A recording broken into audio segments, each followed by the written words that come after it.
AAA. I call it midget AAA because that's what I believe it is. And they basically they had a decent team, and the coach had been known for years of underplaying players and all this stuff, and they'd gone to this power play 1, power play 2, penalty kill 1, penalty kill 2, and basically our leading scorer had been in the organization for 5 years, and he was our leading scorer on our team, and he wasn't on the first power play unit.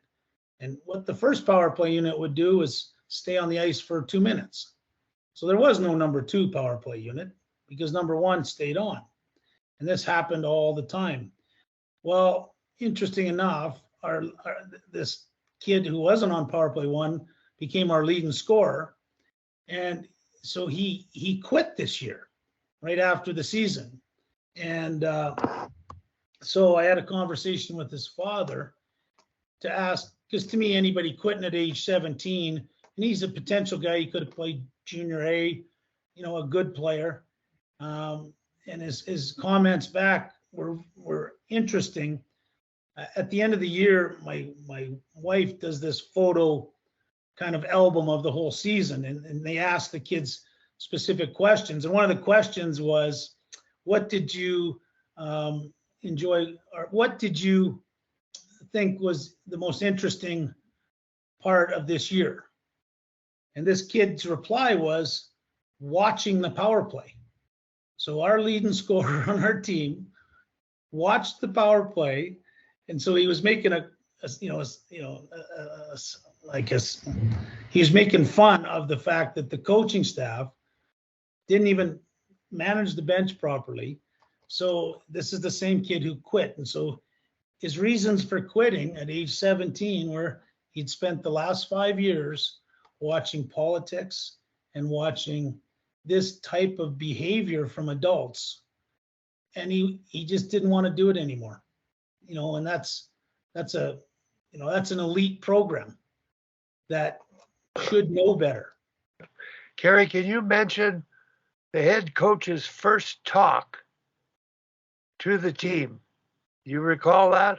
Yeah. He basically, we did it on Zoom, and so I'm sitting in the crowd, and of course, I'm listening to him, and he says the most important thing that we want to achieve this year is to help these kids develop for junior hockey, and we will do everything in our power to help them move up to the next level. Well, on our U18 team, there's probably only going to be 4 or 5 kids that even play junior. So, watching and listening to him, I just felt like wringing his neck, because really what he said was that, and this is what ended up happening, he centered the team around the 5 kids that were going to be junior players. They got all the extra ice time. They got and then their accountability for taking bad penalties. He didn't make them accountable. So he goes and centers the team around, 5 kids. And, luckily that the rest of the kids kind of bonded together, because even those 5 kids didn't think it was right the way that the coaches were operating. Their excess ice time, cost us, we were a 500 club that should have probably been an 800 club if properly handled.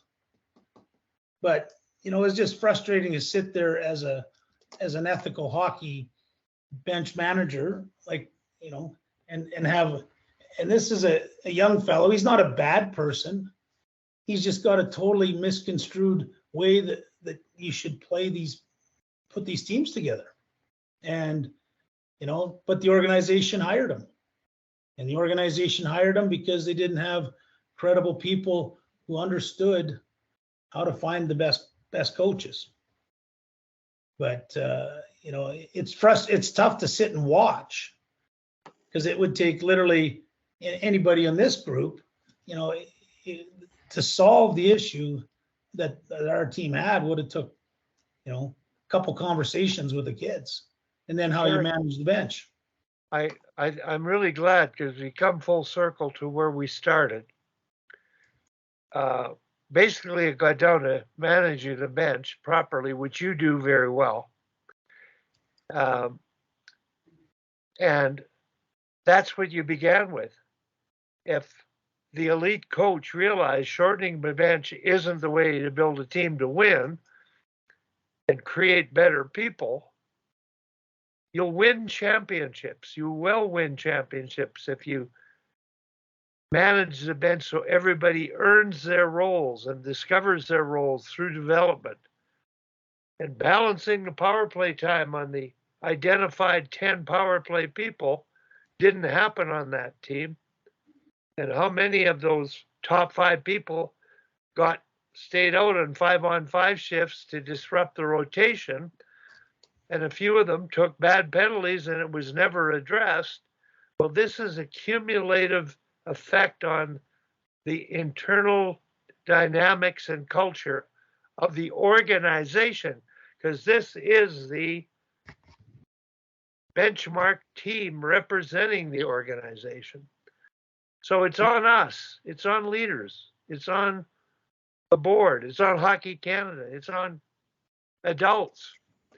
And of course, one of the bigger issues was like for the kids at that level, they knew that they had a decent amount of players and kids, but the coaches could not lead them down. And I still put the onus on the kids to go out and work hard and do that.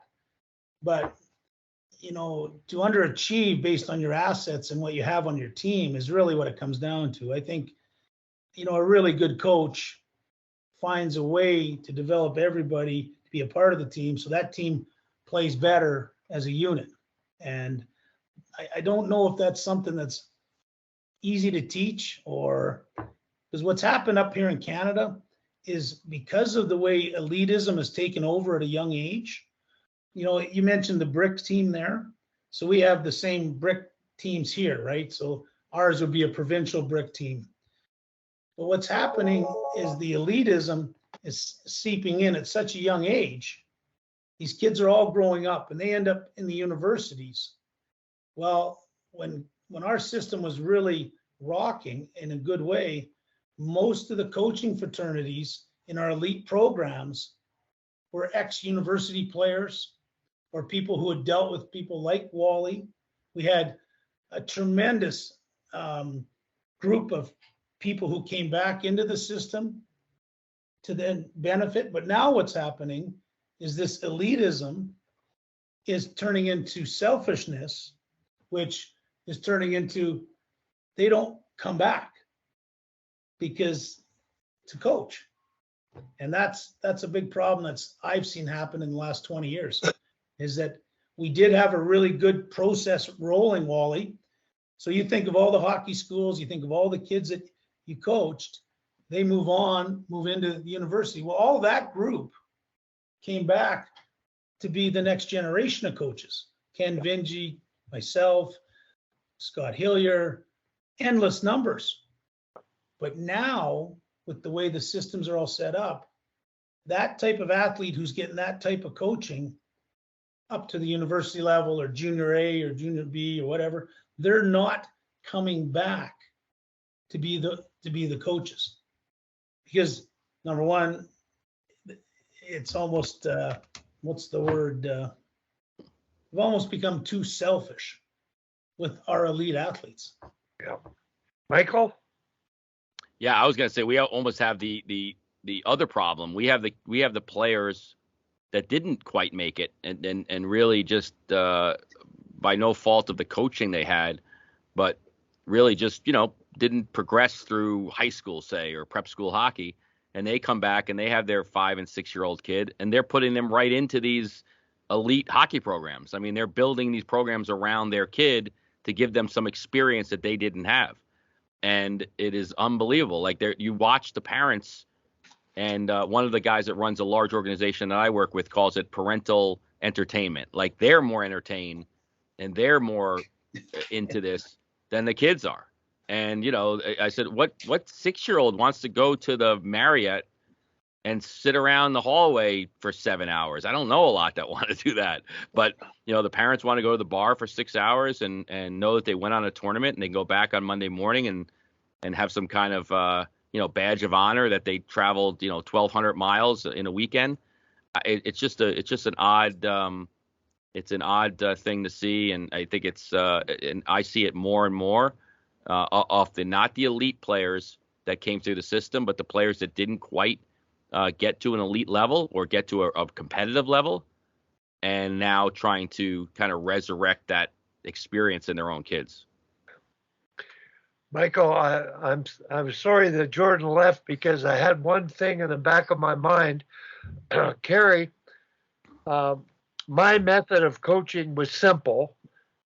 And when I do a coaching clinic, and it's usually back in the day, novice and Adam were whole ice, U8 and U11. And I would always ask, how many forwards do you have? And quite a few teams carried 8 forwards, not 9. Or they might carry 11, an odd number. Now, I like an even number because you just roll them. And I tried to create the chemistry of lines so everybody starts a period, everybody plays power play, everybody penalty kills. And I run the bench that way. And that's sort of the way I coach. But I've watched minor hockey, and I ask the coaches and what they do with 8 players. You tell me what you think they did, Tim Taylor. 2 centers, 3 sets of wingers. How do they manage the bench? Say that again, Wally. Well, you have 8 forwards. Yep. And the coaches identify 2 centers, 3 sets of wingers. So what do they do when they run the bench? 2 best players are center ice. One of those centers is my kid, right? Yeah. Well, if you're coaching, you'll. Yep. I ask you, how would you manage that bench, Tim Taylor? At what age level? Doesn't matter. Okay. Yeah, I would roll them. Yeah, but rolling them means 2 centers around. Yeah, but what you could do is 1 to 8. Yeah, that's not what I would. You just give them a number. That's my point. Everybody rolls the wingers, and every second shift they go with the centers.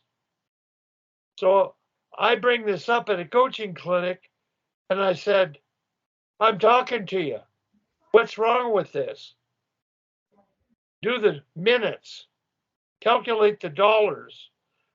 These kids aren't getting fair ice time. You've got to go. When I said roll, I mean, line them up, and the player comes off, forward comes off, whether he's a winger or center, and the next one goes on. Yep. 1, 2, 3, 4, 5, 6, 7, 8. Left wingers the first period, 2 left wingers, right wingers the second, and then 2 centers the third, where you might need an opportunity to get a little more ice time to win. No problem. And Gary, that's the way I ran the benches. If I had an odd number, there was an injury, that's what you could do. Now, you did it in a better way, because your methodology, and I want to ask Jordan, was the good players got to play with the weaker players quite often. And the good players earned their roles and got power play time. And rolling the lines, like I said, didn't seem to allow them to play with good players often enough. Well, Tim and Mike, just to so you understand what it was, is that I basically had 4 units. And on the 3rd unit, I would put just 2 kids. So for the first period, Unit 1 chemistry line would double shift into 3, all 3 of them. Yeah. Then in the second period, you take Unit 2, put it in Unit 1, and it would double shift in the second period into Unit 3. Then in the 4th unit, would double shift into and so every period there'd be a different line double shifting. And so it gave me the flexibility that, and it's another reason when you got, say, your chemistry skilled lines, the two of them, and you put them with your foot soldier line, like foot soldiers are still good players. You sometimes just have to teach them a different power play. Maybe it's not the fancy one, or, it's crashing the net a little bit more. But, I had one year where our third line, in theory, had our best power play percentage because they kept it simpler, and sometimes crafty kids will get a little too complex. But at the end of the day, when the parents understand what you're doing, but what's most important about it too is creating the team. The better players, when they understand that having more energy throughout the game, because you're utilizing all 11 skaters, is when you really got a winning team. Because you need those top 3 or 4 players who are going to get more points to really buy in. And how you get them to buy in is that they're going to get their time to double shift. But in the third period, when other teams with 2 lines, they got more energy, and they will actually be more efficient scoring when the other team is getting tired. And that's the nature of the whole thing. And go ahead. No, I agree with you. I mean, I think that's it's something. It's funny because kids don't even get that right unless you explain that we can't win the game in the first 8 minutes. We've got to win the game at the end of 60 or whatever, your 45 minutes or whatever it is. So yeah, I'm helping manage you so we can win the game. And it's sometimes, but you're right. They don't see it until they experience it. Sometimes, like, wow, I really felt great in that third period, and that other team was, we scored because we just had more energy, and because 15-year-old kids think they have all the energy in the world, so they don't realize when they're hitting the wall. But Wally, I just remembered why I had so much more time on my vacation, because I had missed these calls. But I have to go. I have to run because I'm supposed to be somewhere 10 minutes ago. But I really appreciate it again jumping on, and I'm gonna touch base with you this afternoon or tomorrow about the date for the mission statement exercise. Please do, Michael. Please do. Thanks, guys. Thanks for coming on. Great convo again. Thanks, guys. Well, Kerry, Yeah. I'm really glad we got a chance to get on. I think if we got on in the future, we might try to narrow it down in a topic and just. This is great, Wally. We don't need to narrow it. Tom, what did you think about a lot of the comments? Because I know you've been in the city and you see the challenges, in so many different ways, having been at SAIT and all that stuff. I've always looked at our hockey fraternity as one. And, whether it was the SAIT Trojans or the Forest Heights team or hockey should be one group, really. And to make it better, we need now to go and find a recruiting and a way to create a better coaches development. Like one of the suggestions I made to the Royals organization, we should actually start a coaches academy, because I just don't understand why we're going down this. I understand why, I know why, but this path that we're going down is not a good one. No, I agree. And I have my own worldwide coaches academy that I have a Facebook page with 7,200 coaches from all over the world following me. And what I did is with a Finnish coach, we developed the program for Austria. Yeah. Once you write something, the game changes or new ideas. So it kind of just goes from there and expands on that. And I don't think, like when it used to be in the Saddle Dome, that development, it was for coaches could go get information and all this kind of stuff. And then Hockey Canada I guess they're trying to do stuff online to help people, but coaches that, some guy that's going to go coach for some organization, like Trywood or something, they don't get a whole lot of help from anybody.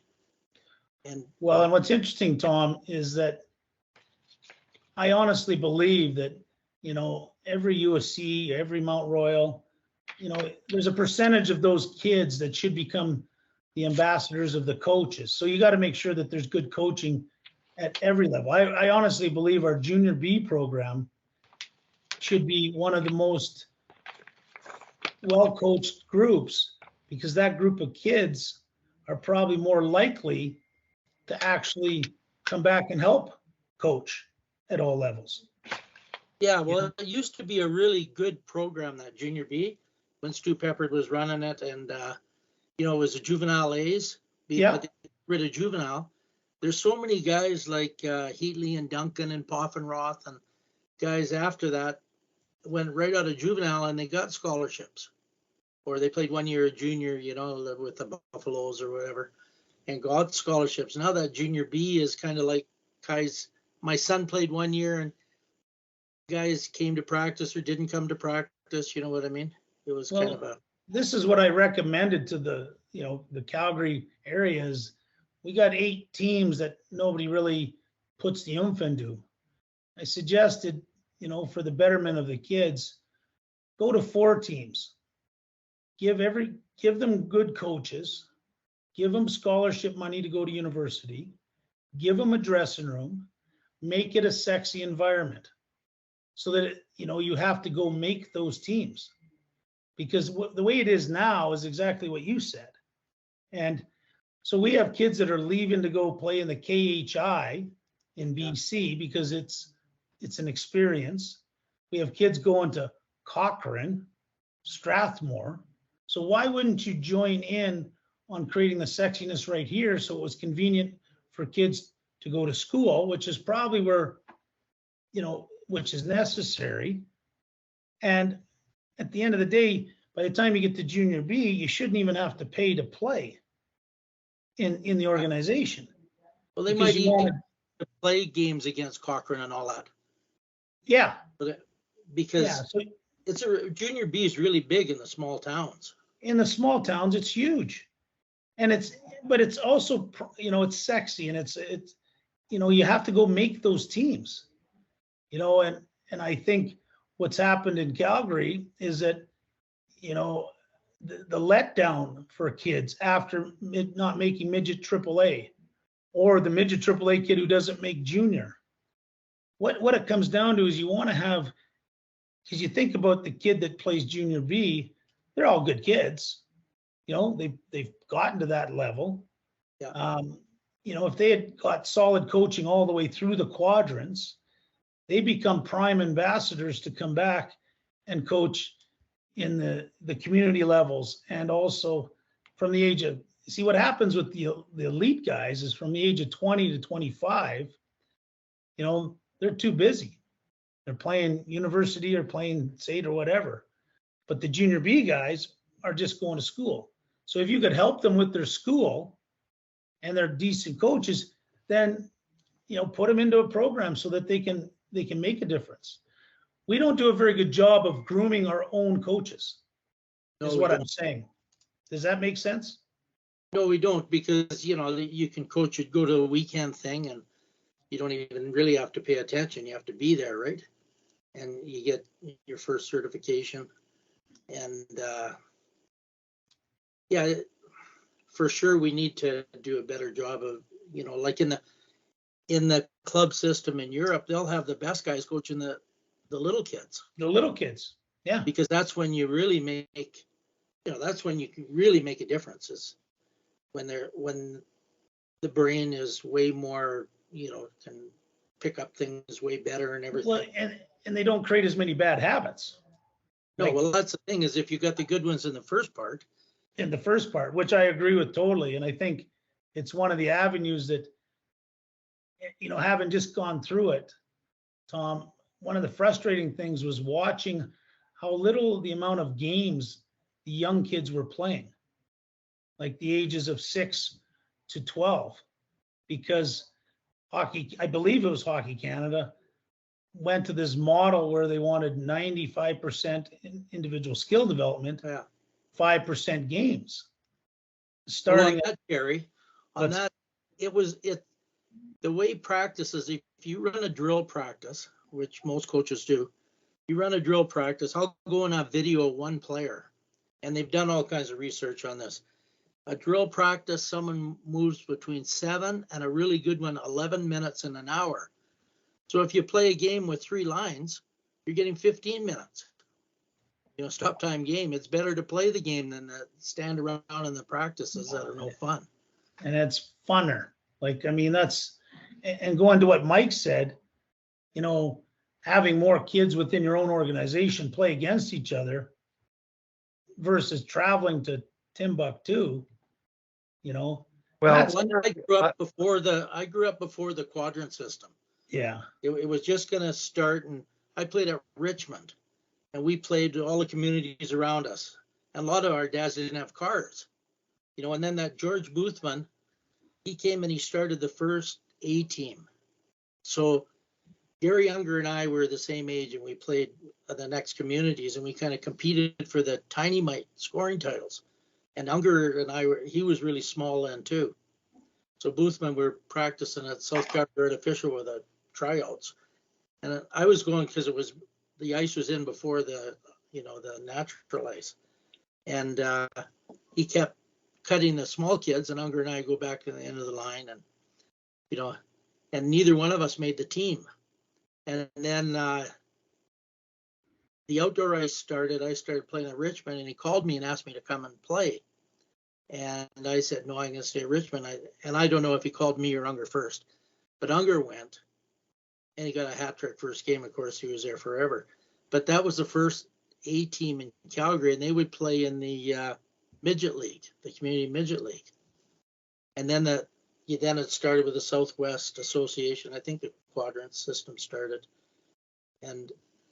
But right now, One of the things you should take from that, Tom, is probably the best development that Calgary had going is when there was 50 to 60 communities up until AA. I really believe that it'd be way better for Trails West and all these communities to keep their kids until they're done Bantam. I don't think, because Bantam's a huge, the size difference is incredible. Well, I think what should happen is, you've got to go to individual age brackets. And the problem with the system right now, and the 12 mega communities, like, we should have never went below 30. Like, there should always been 30, because the evaluation processes are just too tough to deal with.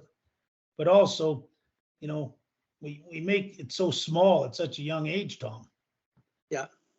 Well, I really believe that, say Trails West went and they have their Div 1 team and Div 2 team or whatever, and they keep, and all of these communities, and they develop them, and they have a lot better coaches a lot of the time than the quadrant guys.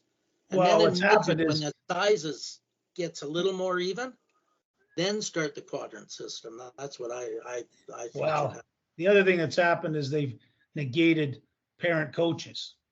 So if you have hockey acronym, in the communities, they'll let you coach. But when you hit the quadrants, they've all made it a rule, you can't coach anymore. Gary, I want to interrupt both of you, please. I'm going back, Gary. We're talking about coaches, and I think your dad did it right. He didn't know anything about hockey, and he arranged games They because, just arrange games. and the mathematics of ice time and puck touches increased. He didn't try to coach you, which means probably misdirect you, thinking he knew what to do and teach. Yep. And you won the cities. So I coached you coming into Bantam. Inherited the top 2 teams. 4th place in November. And I asked him the question, what did you do? And I learned from him, let him have more fun, let him play more games. And I changed my whole philosophy of coaching at that point. So what I'm asking both of you, neither of you does coaching clinics, like teaching certification programs. And Hockey Alberta and Hockey Canada, they provide these 6 zones, these drills, start here, go there. They're not fun. And I think when kids can learn to skate, handle a puck, they might pass a little bit, but they can play to play a game without falling down. Yeah, I think coaches should play more games they should play more games. and pat them on the back sooner than later at any level. Well, and But Tom, you the other can also part of the implement equation, in your practice too. yeah. You Well, have Tom, here's the other part of the equation too, is we also grew up on outdoor ice where we would go spend X amount against different age brackets of kids.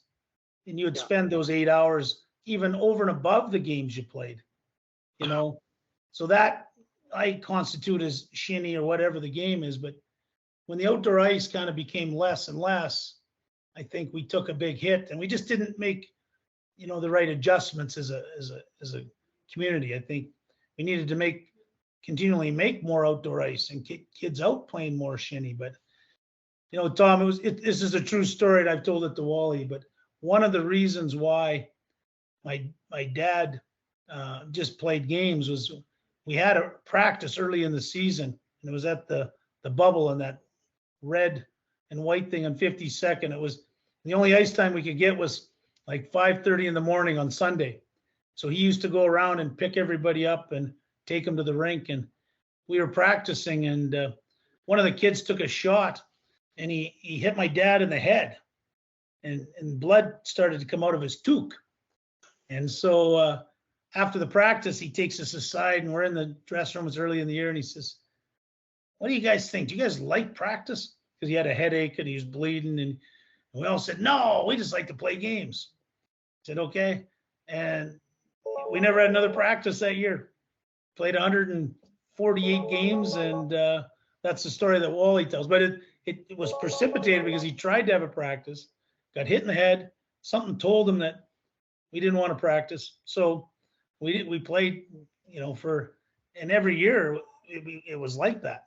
So it's fun stories. But I had the hockey. I was teaching at Bishop Kidd, and Kenny Benji was there, and we had this really unique program that half the day was options. So 3 times a week, I had a hockey class. We'd take the bus to an arena, and we just played. And I just played. We just played shinny. We never did a drill ever. And so I'm coaching SAID in the mid 80s, and we're playing an exhibition game against UFC.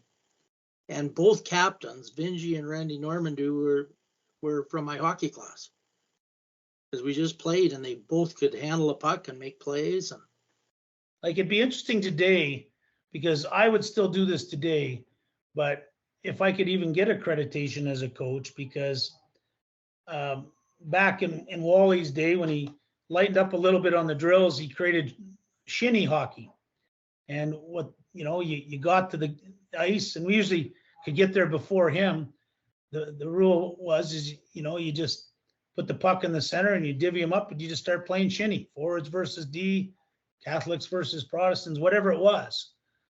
Well, my whole career of coaching, I implemented that into the start of every practice, Tom, because of the nature of the ice times at Renfrew and Henry Viney. They would start at 4, and a lot of times kids couldn't get there till 4:15. But most of the kids that I talk to today, what they remember the most about our practices is what we called river hockey, and the competition. And I used to run that for anywhere from 10 minutes to a half hour, the start of every practice. And there was only 3 rules. You had to compete, you had to move the puck, and you had to, I should say, support the puck and play the puck and just play hockey, right?